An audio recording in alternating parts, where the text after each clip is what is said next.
Hello student, welcome to my YouTube channel Gnan Prerna Coaching Classes. Today in this video I am going to teaching you the poem of 11th standard State Board of Maharashtra English Yuvak Bharati. The poem number is 2.2, The Sower. The writer of the Sower is Victor Hugo. He was a poet, novelist and dramatist of the 19th century. Was the most important of the French romantic writers. आता ही जी poem आहे the sober नावाची, ह्या sober नावाच्या पोएमचे poet आहेत Victor Hugo. हे French poet आहेत, हे नॉवेलिस्ट आहेत आणि ड्रामाटिस्ट पण आहेत. 19th सेंचुरीचे वेल नोन पोएट आहेत. Though regarded in France as one of the country's greatest poets, he is better known for novels as Notre Dame de Paris 1831 and Les Miserables 1862. फ्रान्समध्ये अनेक greatest poet आहेत, त्यापैकी Victor Hugo हे वेल non poet आहेत आणि यांचे दोन novels इथं सांगितलेले. एक आहे नोट्रे डामे डे पॅरिस जे 1831 मध्ये लिहून पूर्ण केला आणि दुसरा आहे लेस मिझरेबल्स 1862 मध्ये. मेन पोएट आहेत द शॉवरचे विक्टर ह्युगो. आता इथे तोरुलता Datta, तोरुलता Datta, a Bengali poet also known as a Toru, wrote in English and French, was born 4th of March 1856 in Kolkata. तोरुलता Datta ह्या बेंगॉली पोएट आहेत, कवयित्री. तोरू या नावाने त्या प्रसिद्ध होत्या. त्यांनी इंग्लिश आणि फ्रेंच मध्ये लिखाण काम केलेलं आहे. त्यांचा जन्म 4th of March 1856 कोलकात्यामध्ये झाला. She is considered to be the first Indian poetess to write verses in English and French. ह्या इंडियन पोएटेस आहेत, भारतीय कवी आणि ह्या भारतातील पहिल्या कवी की ज्यांनी इंग्लिश आणि फ्रेंच मध्ये ओव्या लिहिलेल्यात, वर्सेस, काव्य लिहिलेलीत. She translated dozens of poems and completed a novel before her death at the age of 21. आता इथे काय कळालं आपल्याला, यांचा डेथ झालेला 21 वर्षामध्ये, 21 इयर मध्ये. त्यांनी पुष्कळशे पोएम्स ट्रान्सलेटेड केलेत, डझनपेक्षा जास्त पोएम्स त्यांनी ट्रान्सलेट केलेत दुसऱ्या लँग्वेज मधून दुसऱ्या लँग्वेज मध्ये. आणि त्यांनी पुष्कळशे एक नॉवेल पण कंप्लीट केलं मृत्यूपूर्वी. Her poems such as Sita, lotus and our casuarina tree are well loved. Well loved म्हणजे सर्वाला आवडणाऱ्या त्यांचे काव्यसंग्रह आहेत, सीता, लोटस आणि casuarina tree. The sower. The Sower is a translation of Victor Hugo's poem. ही जी पोएम इथे आपल्याला दिलेली चारुलता दत्त यांनी ट्रान्सलेट केलेली आहे. कुठल्या लँग्वेज मधली? फ्रेंच लँग्वेज मधली, इंग्लिश मध्ये ट्रान्सलेट केली. सेझॉन्स डेस सिमिलाइज ले सॉइर. मग ही पोएम कुठून ट्रान्सलेट झालेली? विक्टर ह्युगोचा काव्यसंग्रह कोणता?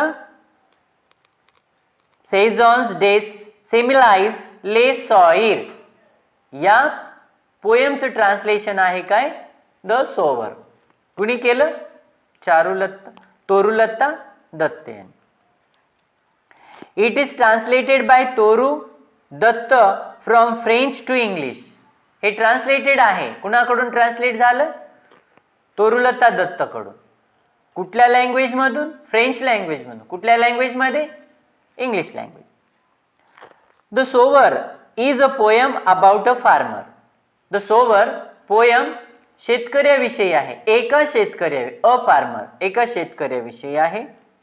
हु इज सोविंग सीड्स, जो बीज पेरतो. He has seen many bad हार्वेस्ट्स.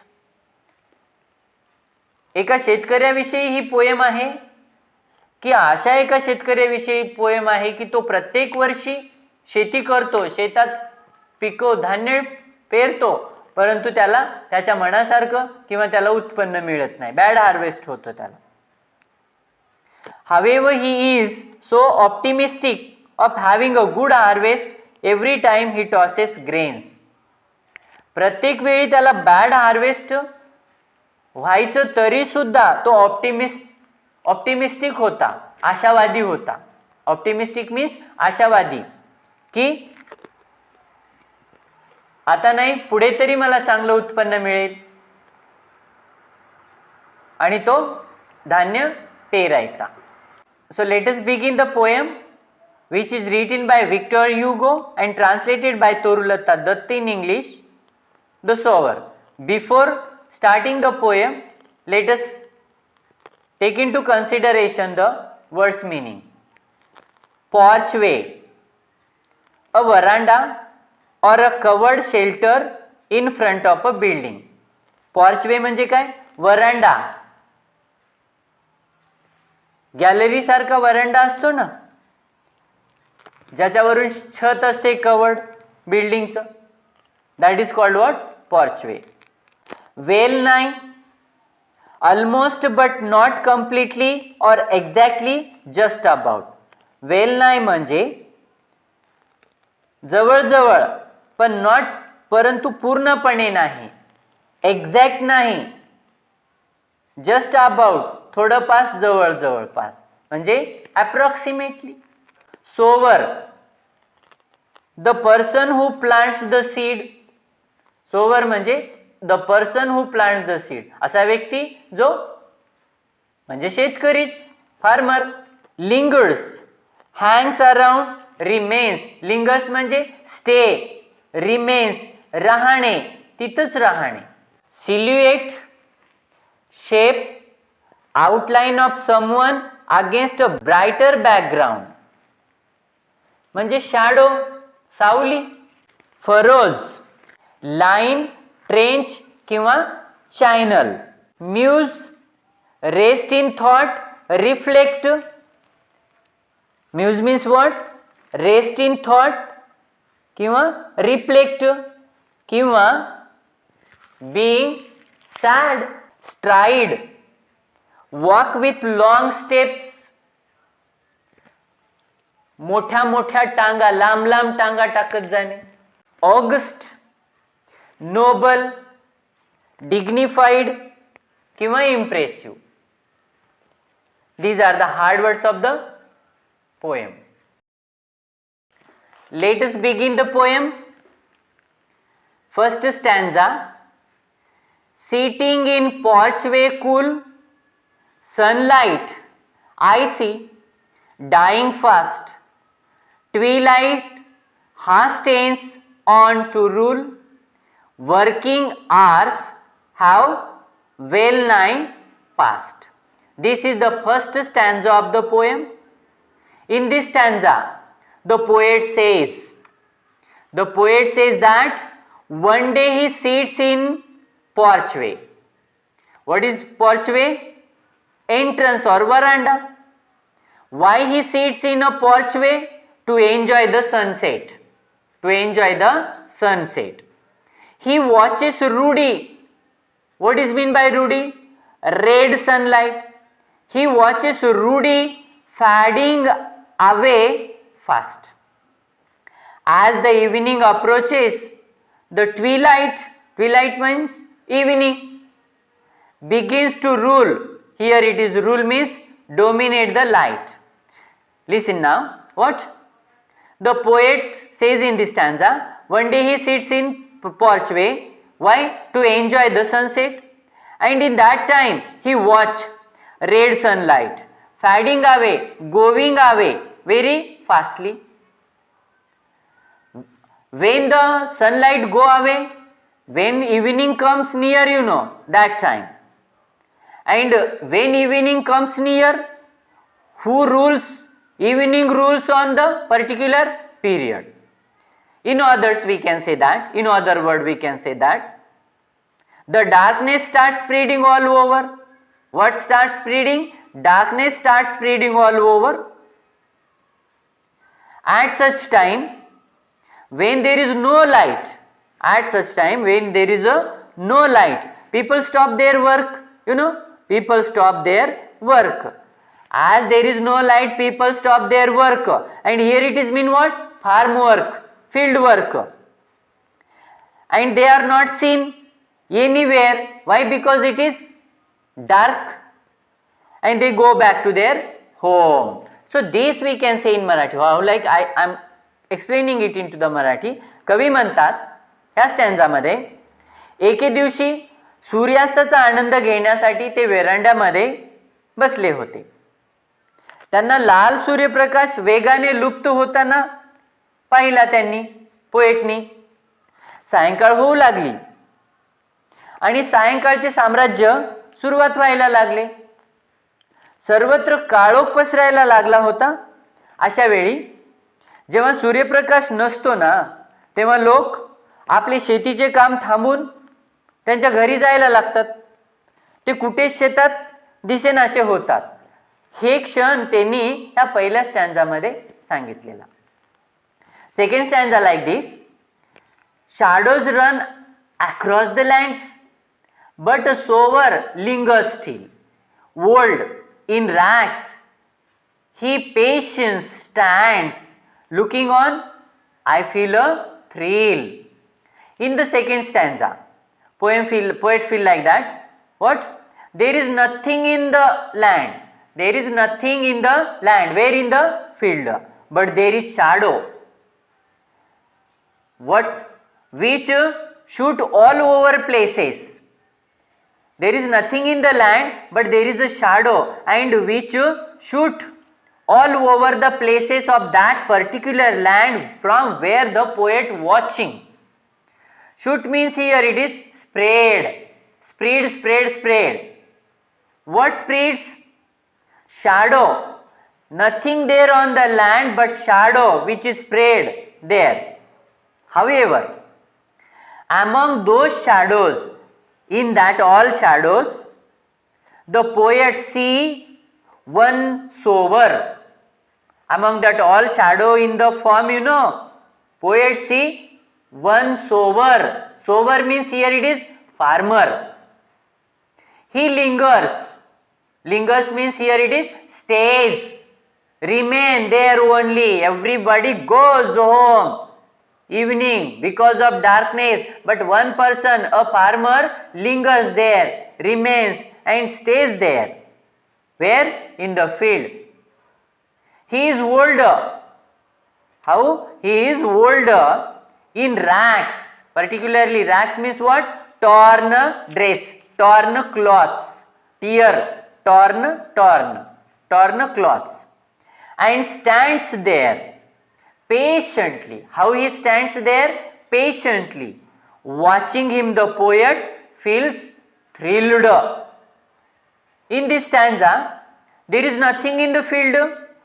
Poet experience telling here the poet when he was watching from his veranda, say in second stanza, there is nothing in the land but the shadow only there, and that was the shadow of the sower. He lingers there only. And he was older.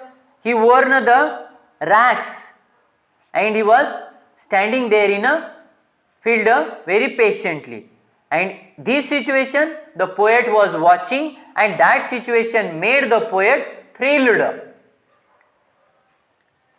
शेतातील जमिनीवर काहीच नव्हते, पण शेतातील सर्व परिसरामध्ये पसरलेल्या सावल्या होत्या. त्या सावल्यामध्ये कवीला एका शेतकऱ्याची सावली दिसते. तो शेतकरी शेतात थांबतो. तो वयोवृद्ध असतो. आहे, त्याच्या अंगावर फाटके कपडे आहेत आणि तो संयमाने तेथेच शेतात राहिलेला दिसतो. सायंकाळ झाली तरी तो घरी जात नाही. त्या शेतकऱ्याला त्याच्या सावलीद्वारे पाहून कवीला अस्वस्थ वाटतं. ते रोमांचित होतात, म्हणजेच एक्साइटेड पण होतात, असं इथे पोएट त्या स्टॅन्झामध्ये, सेकंड स्टॅन्झामध्ये सांगतात. कळते ना poem? Third stanza. Black and high, his silhouette dominates the furrows deep. Now to sow the task is set, soon shall come a time to reap.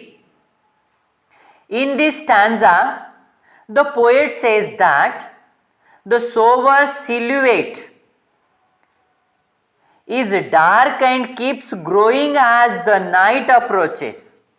Here silhouette means the shadow. The sower's shadow becomes what? Dark.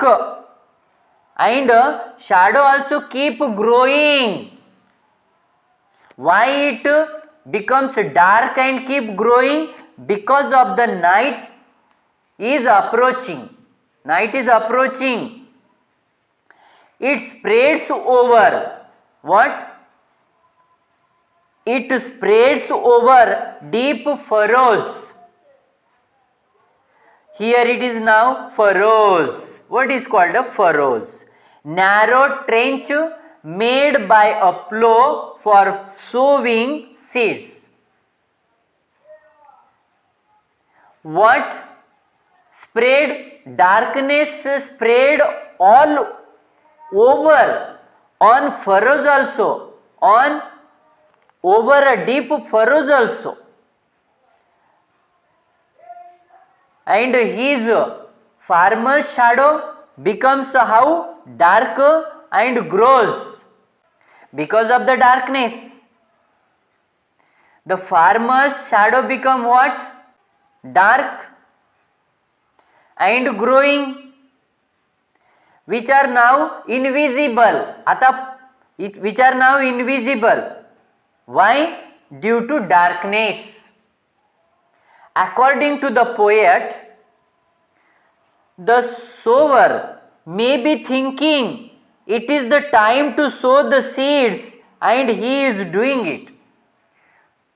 Poet, according to poet, the sower may be thinking it is the correct time to sow the seed, and he was doing that.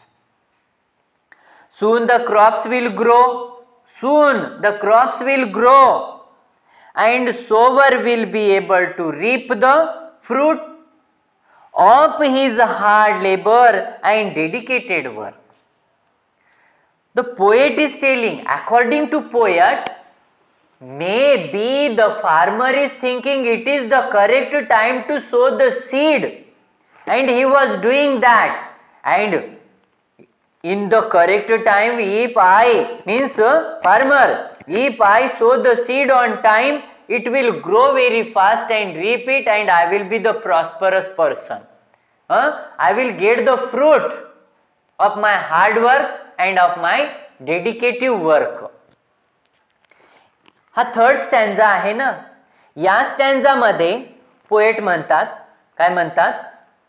शेतकऱ्याची सावली आणखी गडद व्हायला लागली. शेतकऱ्याची सावली आणखी गडद व्हायला लागली.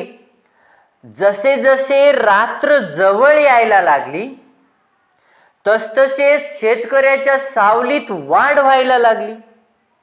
त्याची सावली अरुंद खंदकावर पसरली आणि त्याची सावली आता अंधारामुळे दिसेनाशी व्हायला लागली. म्हणजे काय ऍक्टिव्हिटी व्हायलाय ते दिसेनासे झाले. आता इथं अरुंद खंदक म्हणजे काय? नांगराने पेरणीसाठी आपण नांगरतो ना शेत, म्हणजे अरुंद म्हणजे जास्त रुंद नसलेले खंदक. नांगरणी केल्यावर जेव्हा शेत दिसतं ते अरुंद खंड.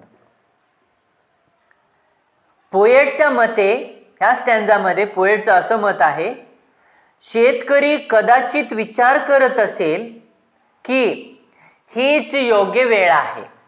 काय? शेतकरी विचार करत असेल की हीच योग्य वेळ आहे बीज पेरण्याची, आणि म्हणून तो वेळ काळ याचे भान न ठेवता बीज पेरू लागला.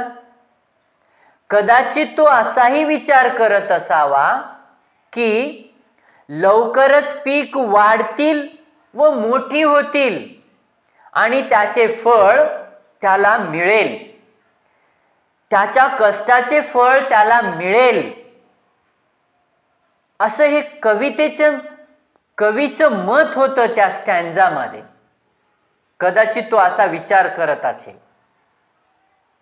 हा स्टॅन्झा तो जो थर्ड स्टॅन्झा आहे ना, हा स्टॅन्झा तरुण पिढीला एक महत्वाची शिकवण देते. ती काय? या स्टॅन्झाद्वारे आपणास हे लक्षात येते की, काय लक्षात येते? एक व्यक्ती कठीण परिश्रम करतो आणि दुसरा अर्धवट ठेवतो आणि घरी निघून जातो. कठीण परिश्रम करणारा आपल्या डेडिकेटिव्ह वर्कने, हार्ड वर्कने फळ प्राप्त करतो, धनसंपन्न होतो, संपन्न होतो. ही शिकवण आपल्याला ह्या स्टॅन्झामध्ये मिळालेली आहे. मग फोर्थ स्टॅन्झा आहे, marches he along the plain to and fro and scatters wide from his hands the precious grain. Muse I as I see him stride. This is the stanza and stanza number 4. In this stanza, the poet want to say, the sower marches. Who is marches? The farmer walks from one end to another end of his farm. From one end to another end.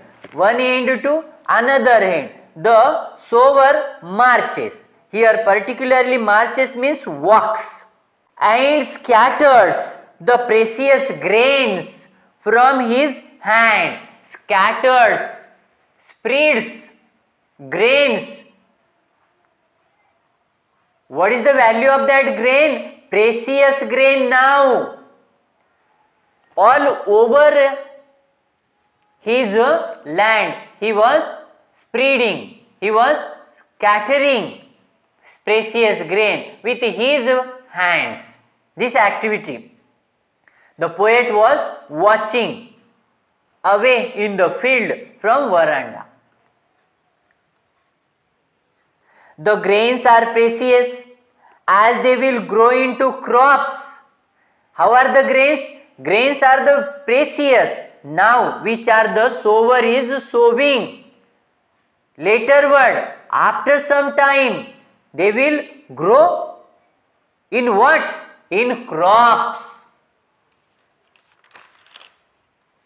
And will make the sower prosperous. Now the grain which the farmer was spreading in the land to and fro, that grain is very precious. It will grow into the crop, and after growing into the crop, that crop will fruitful and that make the farmer prosperous. The poet becomes muse. The activity was poet watching from the distance. Some visible, some invisible, some clear, some unclear. But the poem observing all activities of the sower very heartily. And by watching the activity, this hard work, laborious work, poet become muse, means just little bit, poem becomes sad by his struggle, by watching his struggle. मग ह्या स्टॅन्झामध्ये पोएटला काय सांगायचं आहे?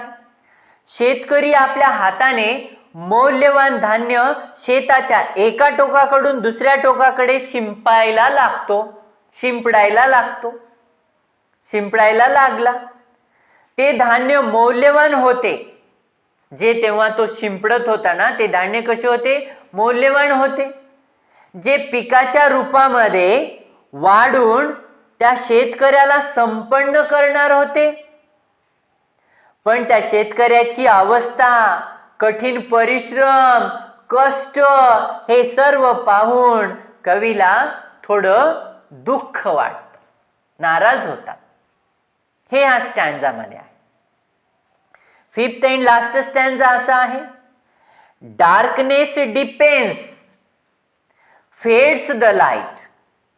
Now his gestures to mine eyes are august and strange. His height seems to touch the starry skies. In this stanza, the poet says, soon the darkness deepens. Soon the darkness deepens. Means darkness depends means what? Night appears. Soon night appears. The daylight is no more. When the night appears, the daylight remains there? No. The daylight remains no more. The poet can't see the gesture. What is gesture? Activity. The poet can't see the gesture of the sower properly. The poet can't see the gesture of the sower properly. It seems to be strange. Poet can't understand anything now. What activity is going in the field by the sower? Can't understand anything.